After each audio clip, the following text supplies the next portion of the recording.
No one came to my daughter's surgery. Then my dad texted like nothing happened. 72 hours later, he asked me for $4,000 for my brother's wedding. I sent 25 cents, locked every account, and finally cut them off for good. I still remember the way the nurse looked at me when she walked into the empty waiting room that morning. Pity mixed with confusion. The kind of look you give someone when something's obviously wrong but you don't know if you're allowed to ask. My daughter Emma was having surgery. Nothing life-threatening, thank God, but serious enough that she'd be recovering for weeks. She's 6, bright as the sun and brave as anything. She'd fallen and torn a ligament in her arm that required a delicate reconstruction. The type of surgery that terrifies a parent even if the doctor says it's routine. We'd been preparing for weeks, explaining things to her, gently arranging her favorite snacks, making sure her stuffed giraffe Marvin came along for emotional backup. I thought at least one person from my family would show just one. I'm Jordan, by the way, 33, single dad since I was 27. Emma's mom walked out when she was just a baby. No dramatic cheating scandal or big courtroom fight, just a slow disappearance. One day she said she wasn't meant to be a mother, packed up and never looked back. I was terrified and completely unprepared. But from the moment I held that little bundle in my arms crying like the world had ended, I knew I'd figure it out, and I did. My life isn't glamorous. I work. IT support for a law firm and do a little freelance troubleshooting on the side, but it's stable. Emma and I have our routines, our inside jokes, our movie nights, and pancake Sundays. It's not flashy, but it's ours. And I thought my family, my parents, and my younger brother Caleb understood that they respected what I'd built with what little I had. I was wrong. It started off small as these things do subtle stuff, like how my mom would constantly tell me that Emma needs a woman's influence or that she feels sorry for her. Growing up in a broken home, she never said it cruelly, just in that tight-lipped, polite way that moms can twist the knife without raising their voice. My dad was more detached. He'd say things like, "You're doing your best," in a tone that made it sound like I was some over-ambitious child, not an actual parent doing all the work. Caleb didn't really engage with Emma at all. He'd show up for holidays, toss her a present with the tag still on, and then spend the rest of the time talking about his latest business idea. He's 29, self-proclaimed entrepreneur, and still living in the guest house behind my parents' home. Last year, it was a crypto startup. Before that, it was drop shipping watches, and this year, apparently, it was luxury dog accessories. Every scheme somehow involved asking for money, and he always got it. I, on the other hand, learned early that if I needed help, I'd better have a spreadsheet, a PowerPoint, and a full list of repayment terms. I didn't borrow often, but when Emma had to get a dental procedure 2 years ago, and I came up short after an emergency plumbing disaster, I asked my parents for $800 to bridge the gap. My dad made me sign a formal loan agreement, 5% interest payable in 6 months. I paid it off in 4, and they still bring it up, but I never pushed back. I thought maybe they just didn't get it. Maybe it was generational. Or maybe if I was being really honest with myself, I just wanted to keep the peace. Emma adored her grandparents, even if their affection came with occasional passive aggression, and I didn't want her growing up feeling like she had no extended family. I told myself that as long as they weren't cruel, I could bite my tongue. Then came the surgery. We'd known the date for weeks. I texted the family group chat. I'd reminded them 3 times. Emma's surgery is on the 11th. She's a little nervous, but being super brave. If you're able to stop by the hospital or send her a card, I know it would mean the world to her. Not a single response, not even a thumbs up. I tried to give them the benefit of a doubt. Maybe they were busy. Maybe they'd surprise her afterward with balloons or something cheesy like they used to when we were kids. I even told Emma the night before, "You might see Grandma and Grandpa tomorrow, maybe even Uncle Caleb." She smiled so wide her missing front teeth made her look like a jack-o'-lantern. I hope Grandpa brings jelly beans. She said he always eats them all, but I think that's funny. But no one came. The surgery went fine. The doctor said she did great. I sat there in that cold plastic chair for 6 hours, alternating between watching reruns on my phone and staring out the window pretending I wasn't angry. Emma woke up groggy, clutching Marvin and asking for apple juice. When we got home, I kept expecting something to show up. A call, a text, even a card. Nothing. 3 days later, I got the text from my dad. It buzzed. And while I was cooking dinner, Emma was in the living room drawing a picture of a lion holding an ice cream cone. I flipped the phone over without thinking, but the preview caught my eye. "Can you send $4,000 for your brother's wedding suit?" I stared at it for a full minute, trying to make sense of what I was reading. Caleb wasn't even engaged last I heard. Now he needed a $4,000 suit. I opened the message and read it twice just to be sure. "Hey Jordan, I hope Emma is feeling better. Caleb's wedding is coming up fast and he wants a designer suit. We told him we'd help, but it's been tight this month. Can you cover the $4,000 and we'll settle up later? No apology for missing the surgery. No explanation, just this. I didn't respond right away. I didn't even get mad. Not yet. Instead, I put my phone down, finished making dinner, and sat with Emma while she told me about the lion's magical powers. I listened. I nodded. I smiled. Then once she was asleep, I went into my banking apps. For years, I'd let my parents have some access, join emergency accounts we'd set up when Emma was born just in case. I'd even authorized them as backups on some things. I'd forgotten how much control I'd quietly handed over just for the illusion of family support. I revoked everything. Then for good measure, I opened my Venmo and sent my dad exactly 25 cents with the note. Buy him a tie. That should have been the end of it. But the next morning, my phone rang at 7:03 a.m. It was my mom, then my dad, then Caleb, voicemails, texts, missed calls, and one message from my dad that made my stomach turn. If you want to go nuclear, fine. But don't say we didn't try. You've made your choice. Just remember who helped raise you. I hadn't even started yet. But I knew right then that I was going to. Not out of spite, out of principle, because if they thought they could pretend Emma didn't matter, if they thought they could keep using me while ignoring my daughter, they were about to learn what happens when a quiet single dad finally snaps. The voicemail started innocent enough. Hey, sweetie, just wanted to check in. My mom's voice said, all breathy concern. Your father said something about a Venmo joke. Caleb's feeling a little hurt. Call us back. Okay. It would have been funny if it weren't so calculated, like they wanted me to feel like the crazy one, like I had overreacted. By noon that same day, the tone had shifted. My dad left a message that was short and clipped. Don't know what kind of games you're playing, Jordan, but this isn't how family behaves. That one stayed with me not because of the words, but because of how familiar they sounded. It was the same tone he used when I was a teenager and decided to apply to an out-of-state college, the one they didn't approve of. The one I ended up not attending because my financial aid got mysteriously messed up and no one ever explained how. Emma was watching Lilo and Stitch on the couch when Caleb finally called. I let it go to voicemail again. He didn't disappoint. Bro, a tie. You think you're clever. I've got fittings scheduled this week. I already told them we were doing Tom Ford. You seriously can't spot me after everything mom and dad have done for you, after everything they've done. I sat at the kitchen table, phone still in hand, wondering if I was losing it. Did I dream up the last 6 years of being a single dad, while everyone else in my family played house and congratulated themselves for moral support? Did I hallucinate that time I asked for help with Emma's daycare deposit and got a 6-paragraph lecture on taking responsibility? I didn't respond. Not out of anger yet, but because I needed time to think. This wasn't just about the $4,000. It was about the way they were rewriting history in real time, spinning my silence into guilt and their entitlement into duty. That night, I poured a glass of wine and dug out the old family group chat. I scrolled back months, then years. Birthday parties, missed last-minute cancellations, dry one-word replies to photos of Emma's school plays or Christmas drawings. Then I found it, the message I sent last year when Emma had her first violin recital. I bought her the instrument secondhand and sat through weeks of off-key screeches while she practiced. She was so proud when she got on that stage, fingers shaking, playing Twinkle, Twinkle, Little Star. I invited everyone. Not a single one of them showed. But Caleb had posted on Instagram that same night some rooftop cocktail party with a girl whose name I never learned. Bless the caption said. I guess it never occurred to them I'd remember these things, but I did all of it. Still, I said nothing until the wedding invitations went out. That's when everything began to twist. The invitation was cream-colored thick paper with gold embossed letters and a little wax seal. Fancy ridiculous. My name was printed alone. Jordan Williams plus guest. No mention of Emma, no checkbox for children, just me. That was my tipping point. At first, I thought it was an oversight. Maybe they were trying to save on headcount. But when I called my cousin Rachel, who's notoriously blunt and has 3 kids of her own, she told me the truth. Oh yeah, your mom told us it's adults only. Said she doesn't want the ceremony disrupted, like Emma was a barking dog or someone's phone going off. She didn't mean it that way. Rachel added quickly, sensing the silence on my end. I'm sure she was just trying to keep things elegant. You know how your mom gets. Yeah, I knew. I didn't tell Emma. I couldn't. She'd been so excited when I showed her the save the date months ago. Do I get to wear a flower dress? She'd asked, eyes wide.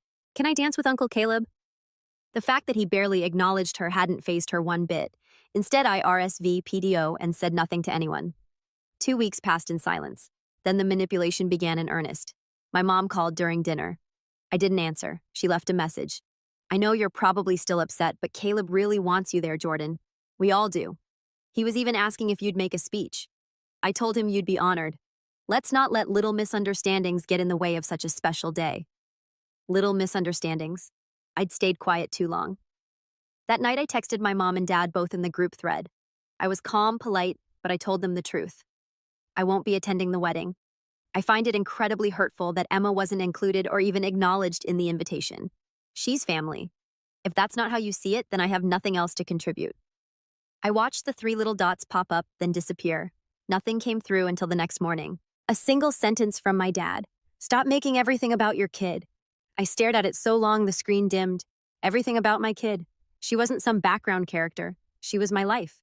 Every decision, every sacrifice, every moment since the day she was born had been for her. And now I was being told by my own father that she was an inconvenience. But I wasn't shocked because it explained so much. It explained why when Emma was born they didn't come to the hospital for 2 days. Why when I asked my mom to babysit once so I could go to a job interview, she said, "I didn't raise my kids just to raise yours too." It explained why Caleb, who had never held a job longer than 6 months, was still treated like some golden son while I was the difficult one just for asking for support. Why every time I pushed back I was labeled dramatic or oversensitive. Why they expected me to be there for them but never the other way around. This wasn't about a suit. It wasn't even about the wedding. It was about how they saw me. More than that, how they saw Emma. An afterthought. I started noticing more after that. Subtle jabs, passive comments through other relatives. My aunt left a message one evening that was clearly meant to patch things up but only made things worse. "Honey, your parents are really hurt. They just wanted one day that wasn't about the kids. It doesn't mean they don't love Emma. Can't you just let this go?" That phrase, "one day that isn't about the kids," kept echoing in my head as if most days are about the kids for them. As if they're the ones packing school lunches or sitting through dentist appointments or holding trembling little hands before surgery. Emma was my everyday, so I didn't let it go. A week before the wedding, Caleb sent me a message that was so absurd I had to reread it twice. "Look, I know things have been tense, but we're family. We need to come together. You're the best man, remember. Don't make this about politics or grudges. Just show up and give the speech. Dad said he already wrote some notes for you." I didn't respond. Instead, I pulled up the file folder on my desktop labeled Estate. Inside were documents I hadn't looked at in a long time. Bank statements, authorization forms, a copy of the account that my grandfather had left to me when he passed. I'd been managing it responsibly for years. The investments were modest, but smart, and until recently my parents had full co-signing privileges in case of emergencies. Not anymore. I stared at that balance. Thought about the countless nights I'd skipped dinners to make sure Emma had what she needed. Thought about the time I gave Caleb $500 for years ago so he wouldn't get evicted. Money I never saw again. Thought about how my parents still hadn't once said, "How is Emma feeling after her surgery?" And then I made a decision. I wasn't just going to sit this wedding out. I was going to make sure they felt it. But not through yelling. Not through some angry family email. No, this was going to be strategic, thoughtful, and final. They wanted a clean, pretty wedding. They were going to get a storm, and I hadn't even started yet. I wish I could say I was surprised when the final straw came. I wasn't, not really. Somewhere deep down, I think I always knew that my family was more invested in the appearance of love than love itself. But knowing something and seeing it, feeling it dig into your chest like a rusted nail, that's a different kind of hurt. The week before Caleb's wedding, I was trying to move on. Really, I was. I'd stopped answering their calls, cleared the group thread notifications, and poured myself into Emma's routine like nothing had happened. She had just gotten her cast off, and we were making a big deal of it, celebrating with extra ice cream, a new art set, and letting her pick the movie every night for a week. She chose Bolt 3 nights in a row, even though she cried every time the dog got lost. She said she liked the part where he found his way back. Anyway, I didn't miss the symbolism. Friday night rolled around, and Emma was sleeping over at her friend Isla's house, her first sleepover since the surgery. I was halfway through a late dinner and just settling into a rare moment of quiet when my phone buzzed. A message from my cousin Rachel. "Hey, I'm so sorry. I thought you knew." No context, no follow-up, just that. I called her immediately. "Jordan." She answered, voice low, like she was hiding in a pantry. "I didn't want to be involved in this, but you need to know what they did." My stomach turned. "What happened?" She hesitated.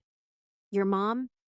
She told everyone you refused to bring Emma to the wedding, that you made a big scene about not wanting her exposed to unmarried people living together. She said you called the wedding immoral." I almost dropped the phone. What, I could barely get the word out. "That's a lie. That's not even close to anything I said." "I know," she said quickly. "I know, but she said it in front of Aunt Marcia and Uncle Greg and like half the family. Caleb was there too. No one questioned it." I stood there in my dark kitchen, heart pounding in my ears, waiting for it to make sense. It didn't. She said you sent that 25 cents to mock them, Rachel added, and that you locked them out of the accounts to punish Caleb for getting married before you. I laughed, not because it was funny, but because the audacity was so staggering it short-circuited my ability to respond. Jordan, they've rewritten the whole thing. You're the villain now. People are saying Emma's become your whole personality, that you're using her as a crutch. I felt like the floor had dropped out from under me. Rachel sighed. I just didn't want you to show up to the reception and get blindsided. I thought you knew. I'm not going, I said automatically. I know, she said, but you should be the one to decide that, not them. I hung up, sat back down at the table, and stared at my half-eaten dinner. Suddenly, I wasn't hungry. I pulled up the family group chat and reread everything. My parents hadn't said a word about Emma's surgery. They hadn't apologized for skipping it, and now they were lying about me to the whole family to save face. They weren't just ignoring my daughter. They were erasing her. That was the moment something broke. Not in a dramatic, yelling, throwing plates kind of way. Quiet like a door locking. This was never going to get better. I could twist myself into knots trying to please them, trying to show up, trying to be reasonable, but they were never going to see me. Not as I was, not as a father, not as a person, and they were never going to see Emma as anything more than an extension of my choices. I didn't cry. I didn't scream. I planned. Because if they wanted to pretend I was the villain, fine. I'd give them one. 2 days before the wedding, I got a call from my dad that I didn't expect to answer, but I did. Not out of forgiveness, out of curiosity. Jordan, he said, curt and distant, like he was addressing a customer and not his own son. We need to talk. Go ahead. There was a pause then. Your behavior has been deeply disappointing. I don't know what this vendetta is about, but your mother is upset, your brother is stressed, and frankly, it's time for you to grow up. Grow up, I repeated. You've made everything about your daughter again.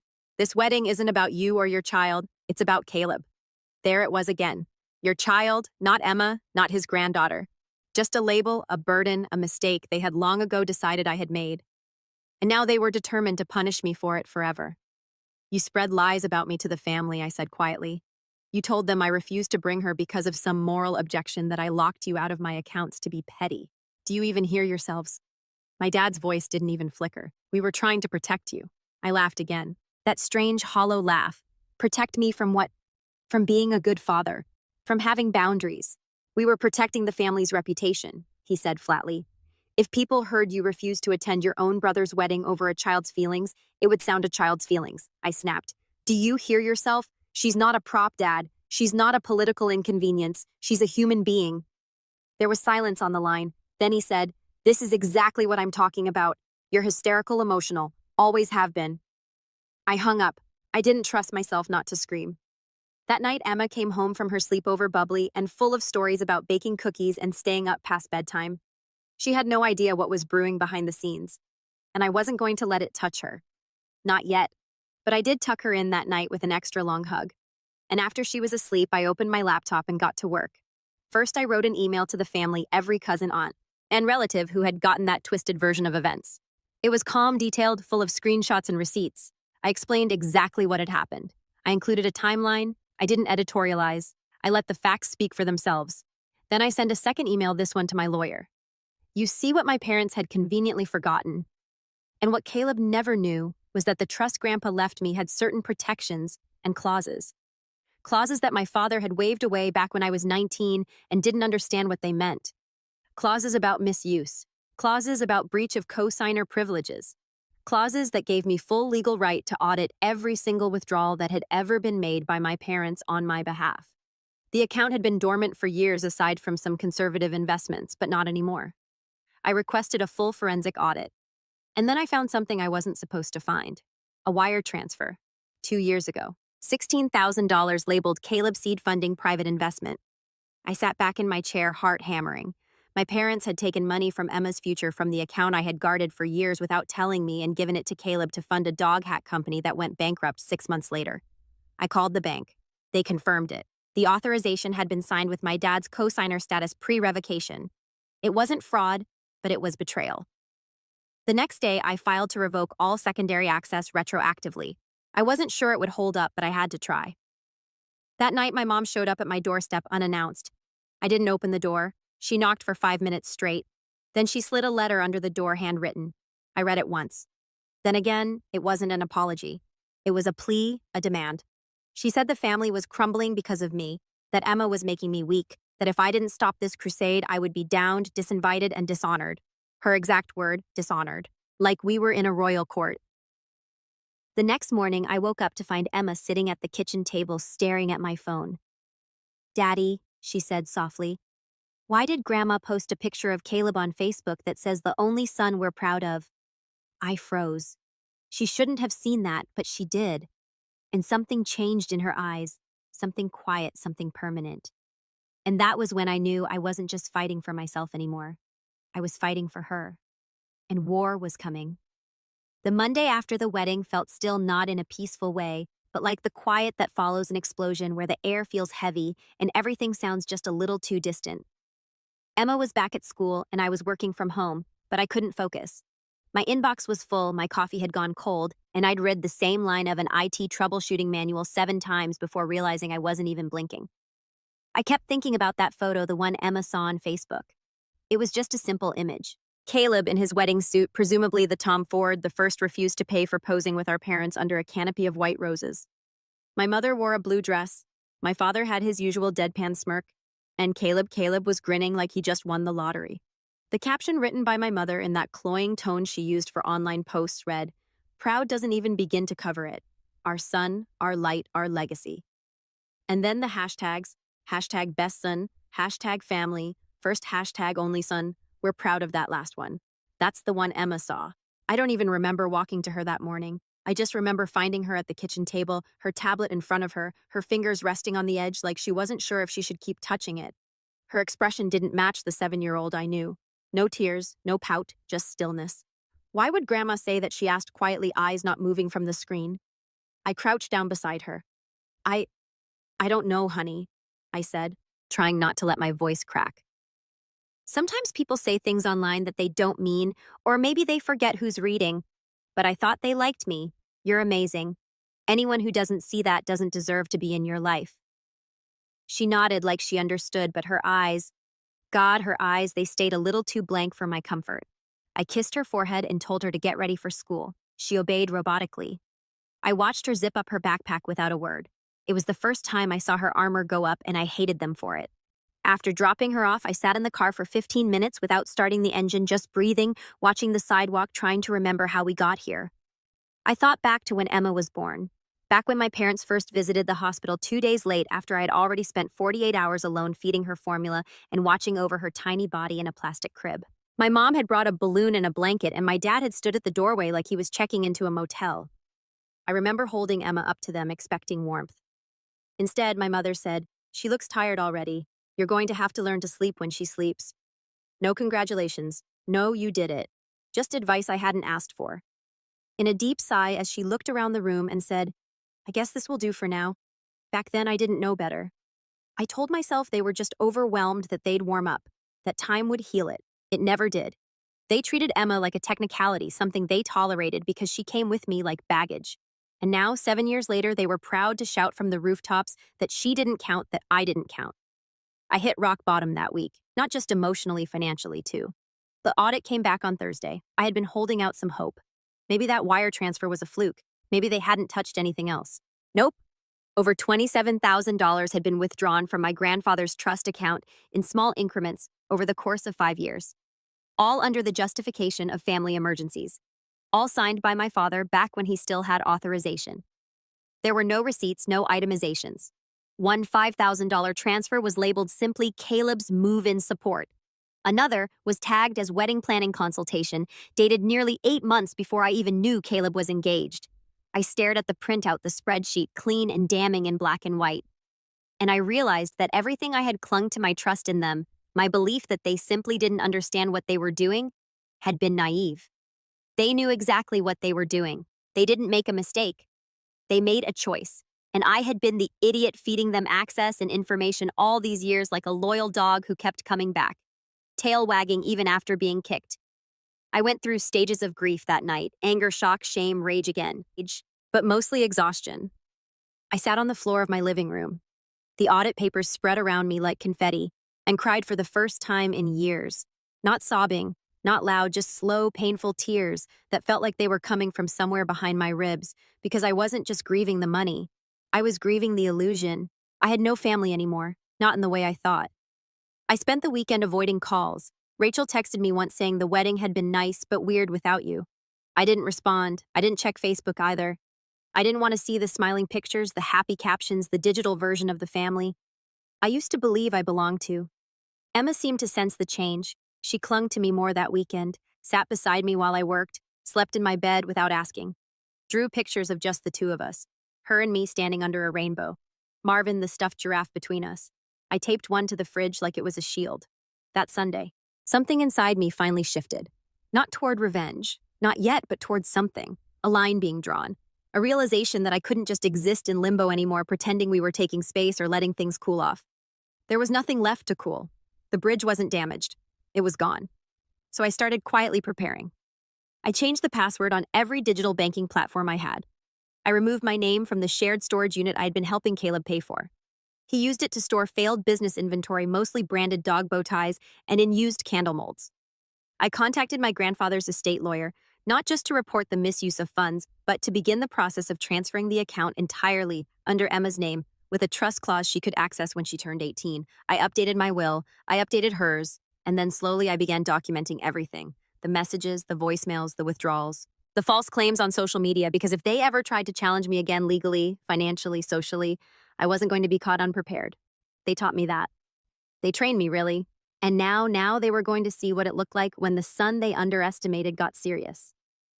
But before any grand revenge could unfold, I had to sit with the weight of it all. I had to face the loneliness, because make no mistake, it was lonely when your parents turn on you. When your sibling becomes a stranger, when the people who are supposed to love you, who held you as a baby, who watched you grow, look at your child and see a mistake instead of a miracle. That kind of loneliness cuts deep. I didn't tell Emma the full story. Not yet. She was too young. But I did start saying no when she asked about going to grandma's. And when she asked why, I just said, "Because you deserve better, sweetheart." And sometimes that means walking away. She nodded like she understood. And I think in her own quiet 7-year-old way she did. And that's when I started getting stronger. That's when the storm started to turn. Not because I wanted revenge, but because they'd left me no choice. They called it dishonor. I was about to show them what honor actually looked like. For the first time in years, my phone was silent. No buzz from my mom sending Emma a passive-aggressive Bible quote. No late-night call from Caleb asking for a quick transfer that he always forgot to pay back. No family group chat filled with recipes and baby shower photos I wasn't invited to. Just silence. It was eerie at first, lonely even. But then something happened. I started to breathe. Not shallowly, not like I was constantly bracing for impact. I mean, really breathe. Long, full exhales that reached all the way down into my chest. The kind I hadn't realized I'd been holding in for years. Walking away from my family hurt. I won't pretend it didn't.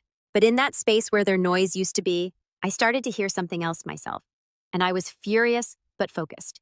It was Monday morning when I got the call from the bank's legal compliance officer. She confirmed the audit findings and scheduled a follow-up meeting to discuss next steps. Technically, she said you're within your rights to pursue a formal restitution claim, especially given the violation of the trust's intended purpose.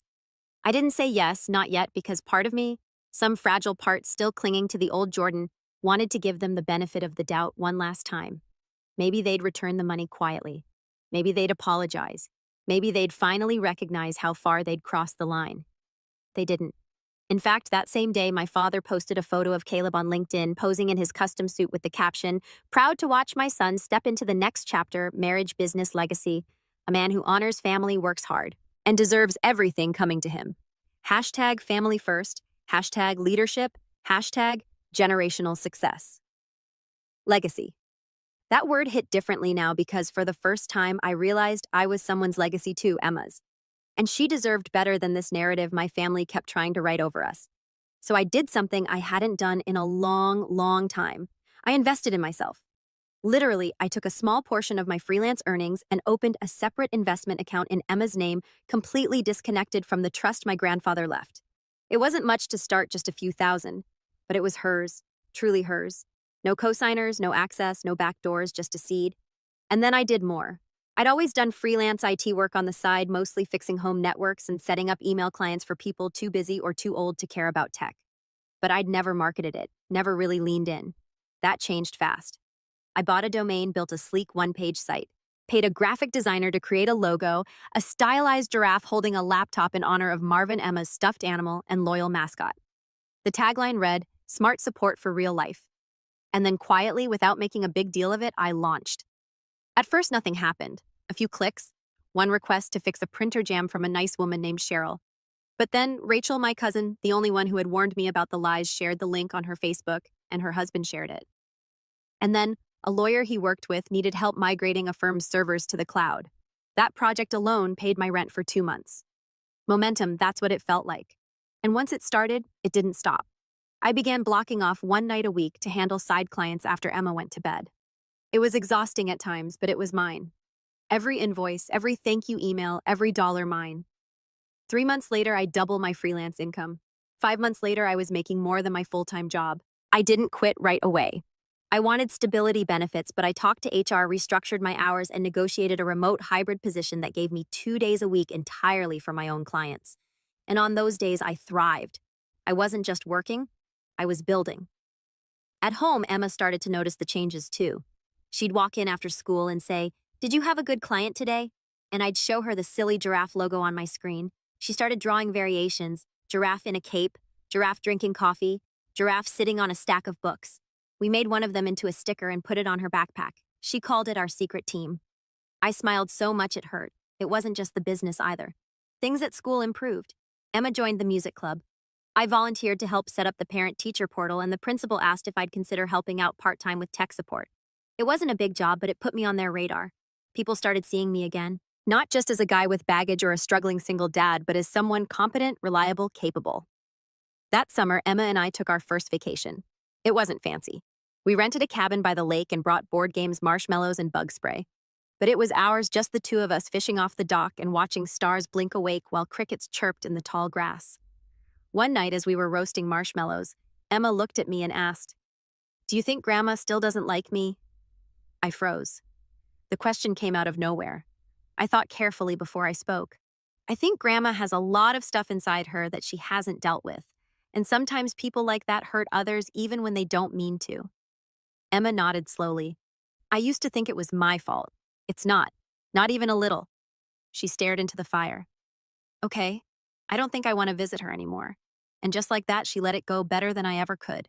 When we got home from that trip, something felt different, cleaner, quieter, like the chapter had ended. But of course, life has a way of circling back when you least expect it.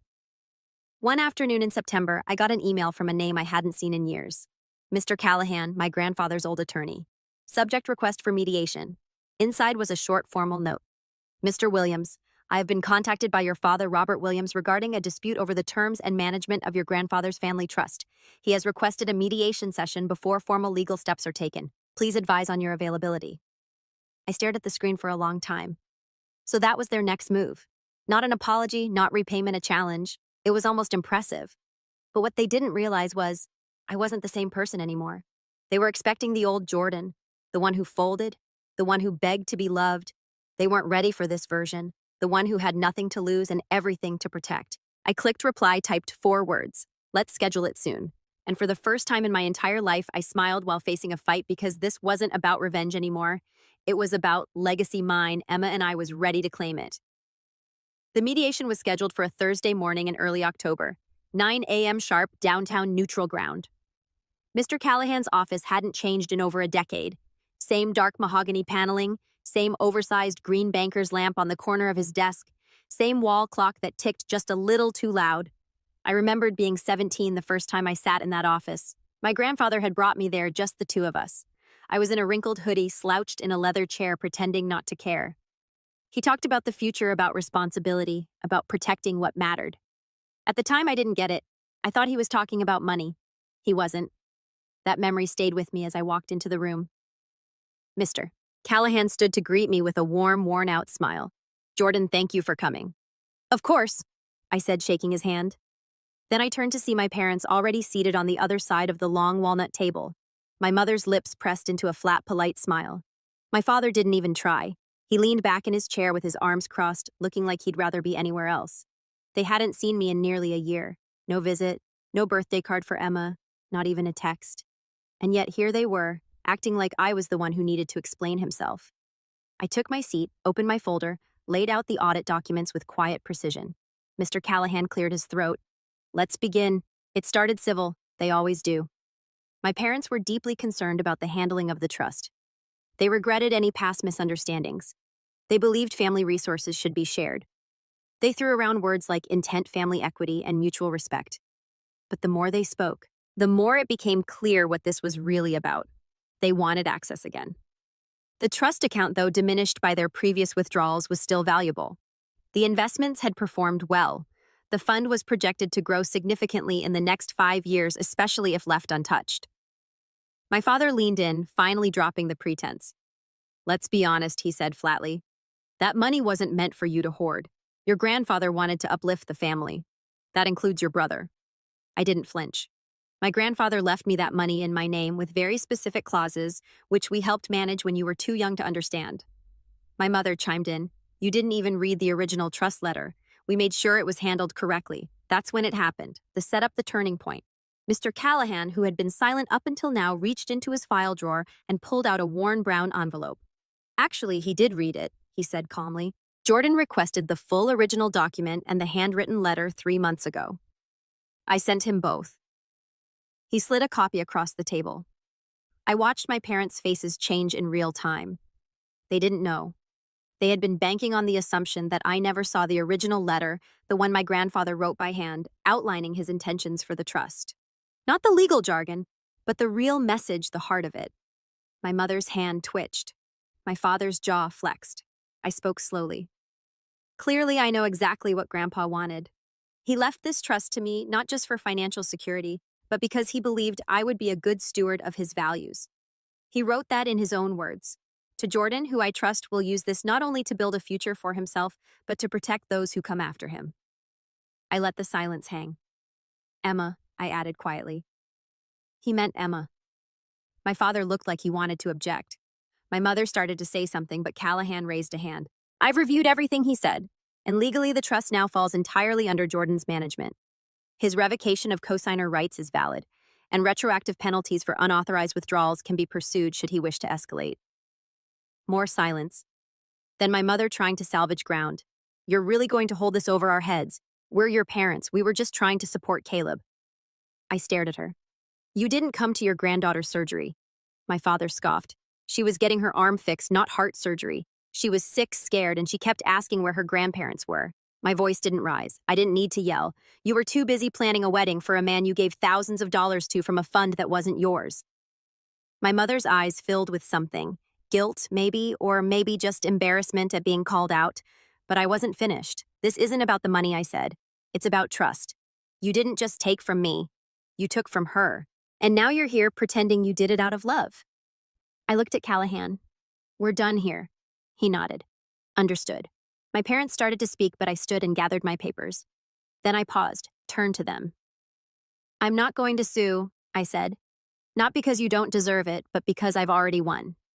My father frowned. Won what exactly? I smiled. Freedom. And then I left. That should have been the end of it. But fate had one more card to play. 2 weeks later, I got an email from a local small business grant foundation. I had applied on a whim. A friend of a client had forwarded me the link, and I submitted my application half asleep one night after Emma had finally gone down. I'd forgotten all about it. The email subject line said, "Congratulations, I had won a $15,000 small business grant to help expand my tech services into underfunded schools and community centers." It came with local press coverage, a photo shoot, a short feature in the city newsletter. Emma was there for the picture, holding Marvin and grinning beside me while I stood with a giant check like I just won the lottery. The next day, the article went live. With it, my name, my business, my story, and suddenly my inbox exploded. Clients' partnerships requests from schools I didn't even know existed. One of them even came from our old district, the one where Caleb and I went to school, the one where my mother still volunteered. I accepted, and I made sure the press release mentioned my daughter by name. Jordan Williams, founder of Smart Support for Real Life, credits his daughter Emma as the inspiration behind his business. It wasn't revenge, not yet, but it was a warning shot. I was visible now, respected, no longer the quiet brother in the background, no longer the one who begged for scraps. I was a provider, a father, a leader. And the best part, I hadn't even started on the real revenge. That was still coming, and when it landed, it would change everything. They say revenge is best served cold. I disagree. It's best served quietly with a smile, with precision, and with no need to explain yourself to the people who once made you beg for the bare minimum. By the time winter rolled in, everything was in motion. The business was thriving. What started as a few IT calls and side gigs had evolved into something real, something sustainable. Smart Support for Real Life had landed its fifth school district contract. By early November, Emma and I started calling them missions. Each new school was a fortress we were rebuilding, one dusty server room at a time. She'd draw little maps with treasure chests and red excess and tape them to my office wall. Every mission brought new visibility. Every feature story, client testimonial, and parent referral built momentum. I was no longer someone's afterthought. I was someone's solution. But as my world expanded, my parents' grip tightened, at least in the ways they thought they still had leverage. They stopped reaching out directly after the mediation, but I catch glimpses of their pettiness in the family's outer orbit. Subtle things. A cousin would cancel a coffee meetup last minute with a vague, "Your mom's not happy about us seeing you." A holiday invitation would be accidentally lost in the mail. Someone unfriended me online for reasons they wouldn't explain. It was a quiet exile. But they forgot one thing. They built their social currency on appearances, and I now had access to the one thing they valued more than their pride perception. And so I began the setup. Not loudly, not vindicatively, just surgically. Step 1, the scholarship fund. The first real strike came under the guise of generosity. I took a portion of the business grant I'd received along with some savings I'd been building and started a micro scholarship program in my grandfather's name. The William Harris Tech Pathways Fund, a modest award $1,000 apiece for underprivileged high school students pursuing IT or computer science careers. It was a tribute to the man who had actually believed in me, the one person in my family who had seen Emma as a continuation of his legacy, not a mistake. But the best part, I launched the fund with a press conference at the community center my parents used to serve on the board of, used to. They'd quietly stepped back in recent years, but they still bragged about their service whenever convenient. I made sure the flyer for the event went out to all former board members. I made sure the photo of me and Emma, her holding up a certificate, me holding the mic, was published in the local paper. I made sure the tagline printed under the photo read, "Harris legacy continues through grandson and great-granddaughter." Not a single mention of my parents. I didn't have to say a word. The silence did all the work for me. Step 2. Caleb's cracks. It took longer than I expected, but eventually the cracks in Caleb's image began to show. Rachel, bless her soul, kept me in the loop. She didn't even have to dig. It just started unraveling on its own. Apparently, Caleb's luxury pet brand was failing again. The influencers he paid to promote his designer chew toys had stopped posting. One of his vendors had accused him of late payments. His new wife, yes, they'd married in a high-production blur of drone footage and rented chandeliers, had posted cryptic Instagram stories about people who pretend to be CEOs but can't balance a checkbook. The most telling part, my parents had gone radio silent. They didn't brag about him anymore, didn't repost his business updates. The hashtag #ProudParent hashtags disappeared. And one night, Rachel sent me a screenshot from a community Facebook group, ISO Affordable IT Help for My Small Business. My usual guy isn't available. Any recommendations? Posted by Caleb Williams. I stared at it for a full minute. Then I sent her a message. Don't tag me. Let him sit in it. And I moved on because while he was posting vague desperation and watching his reputation slowly collapse, I had already laid the groundwork for the next phase. Step 3. The gala. The community gala had always been my mother's crown jewel. Every year she'd share the silent auction and talk about how much she gave back to the neighborhood. It wasn't charity, it was theater. Well, this year the committee had been reshuffled. New blood, new energy, and guess who had been asked to co-sponsor the event after helping 3 local schools modernize their systems? That's right, me. Smart Support for Real Life became a premier sponsor with my name printed on the invitations and banners right beneath the school district seal. Emma even designed a version of the giraffe logo wearing a bow tie for the occasion. When the program brochure went to print, I saw the final list of donors. My parents weren't on it. Neither was Caleb. They'd been replaced, erased even. And I didn't do it maliciously. I simply showed up where they had stopped showing up. I earned what they had coasted on for years.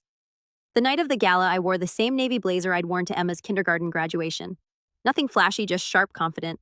Emma wore a sparkly dress. She picked out herself and introduced herself as Chief Creative Officer of the business.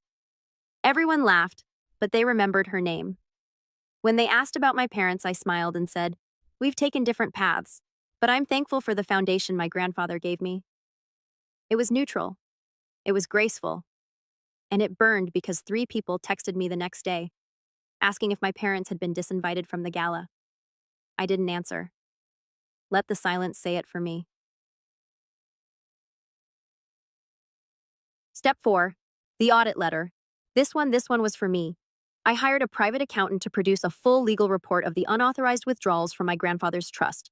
Not just the total amounts, not just the timelines, but the long-term cost of what had been lost, what those funds could have become, had they not been drained to prop up Caleb's failed endeavors. Then I printed it, found it, and mailed a copy to my parents' address. No note, no threat, just the facts. Numbers don't beg, they expose. Step 5. Emma's moment. This was the moment I knew I'd won. Not because my parents were humiliated, not because Caleb's business crumbled, but because my Emma stood on stage at her school's winter showcase, violin in hand, and introduced her solo piece to a packed auditorium. She said clearly and proudly, "This is for my dad. He always shows up every time." And then she played.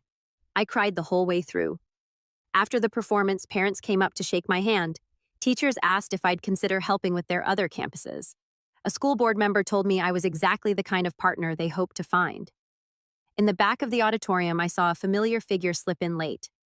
My mother. No makeup, eyes tired.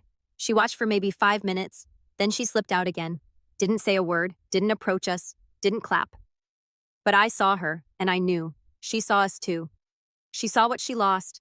She saw what she'd thrown away in pursuit of appearances and golden child delusions, and that was the real revenge. No screaming, no lawsuits, just a life so full, so honest, so clearly thriving that there was nothing left for her to do but watch it from the outside. Because we weren't part of her story anymore. We were building our own. I didn't hear from my parents again until March. It came in the form of a letter, not an email, not a voicemail, a letter handwritten in my mother's slanted, too neat handwriting that always reminded me of old recipe cards and passive-aggressive Christmas cards from her friends. It arrived folded in thirds inside a cream-colored envelope, unmarked except for my name and address. No return address. I stood in my kitchen for nearly 5 minutes before opening it, just staring at the envelope, my mind racing through possibilities. Apology, guilt, accusations. When I finally opened it, it was exactly what I expected, and yet somehow still worse. Jordan, I hope this letter finds you well. Your father and I have had time to reflect on everything that's happened over the past year. We've read the news articles, seen the photos, and heard about your work. While we don't agree with the way things were handled, we want to acknowledge that you've done well for yourself and Emma. We do, however, feel that this prolonged estrangement is unhealthy for everyone. It sets a dangerous example for Emma, teaching her to hold grudges and punish people rather than understand them. She deserves a full family, not just a father with a chip on his shoulder. Your brother has been struggling. His business folded, and he and Melanie have separated. He moved back into the guest house for now. He could use support from you, from his only sibling. Family means stepping up, not walking away. We're not asking for much, just dinner, a chance to talk, to clear the air. If you're willing to move forward, we are too. Think about it, Mom. No signature from my father. No love, no mention of the money they stole. The lies they spread, the public erasure of Emma's existence. Just the performance, a last-ditch attempt to reassert control, to frame me as the problem, the grudge holder, the one preventing the family from healing. I read the letter twice. Then I fed it into the shredder, not out of anger, out of clarity, because I finally saw it for what it was, a pattern. They hadn't changed. They never would.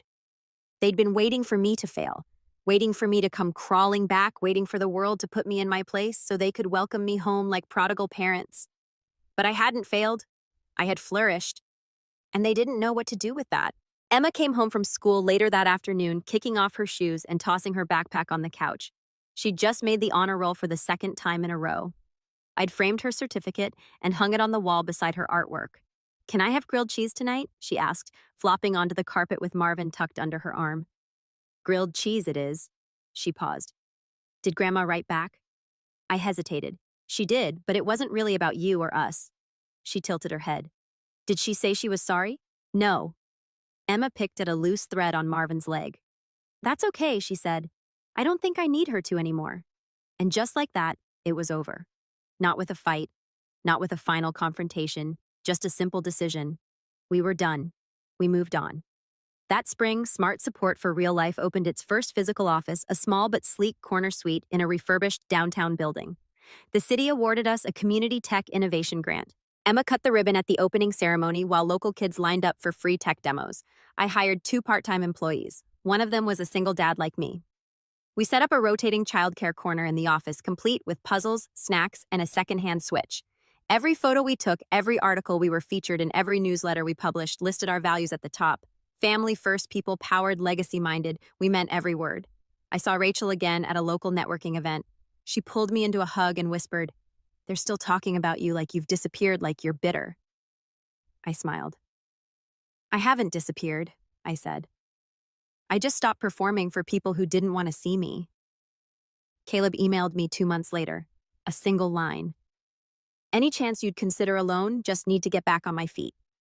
I didn't respond, not because I was cruel, but because he needed to learn what standing really meant. And me. I had too many people depending on me now, too many missions, too much life to build, too much joy to protect. On Father's Day, Emma made me a card with crayon drawings of our house, our office, and a giraffe flying a rocket ship.